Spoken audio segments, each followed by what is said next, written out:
Welcome once again, my friends, and thank you for stopping by to listen to an old storyteller. Today we have a story from North America, and the title of this story is The Phantom Dragoon. The height that rises a mile or so to the south of Newark, Delaware, is called Iron Hill, because it is rich in hematite ore. But about the time of General Howe's advance to the Brandywine, it might well have won its name because of the panoply of war. The sullen guns, the flashing swords, and glistening bayonets that appeared among the British tents pitched on it.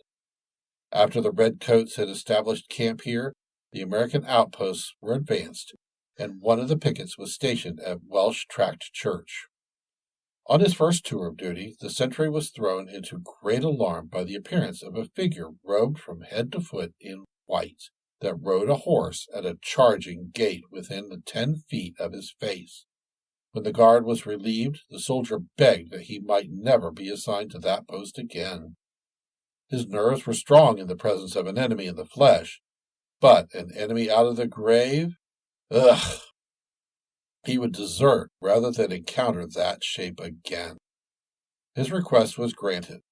The sentry who succeeded him was startled in the small hours by a rush of hooves and the flash of a pallid form. He fired at it, and thought that he heard the sound of a mocking laugh come back.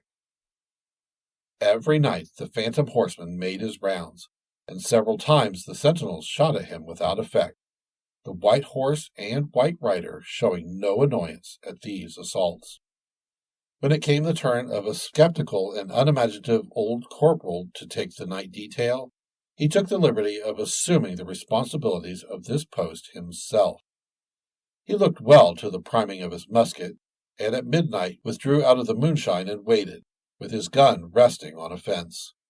It was not long before the beat of hoofs was heard approaching, and in spite of himself the corporal felt a thrill along his spine as a mounted figure that might have represented death on the pale horse came into view.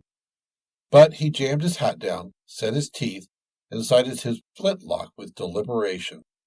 The rider was very near, when bang went the corporal's musket, and a white form was lying in the road, and a horse speeding into the distance. Scrambling over the fence, the corporal, reassured, ran to the form and turned it over. A British scout, quite dead.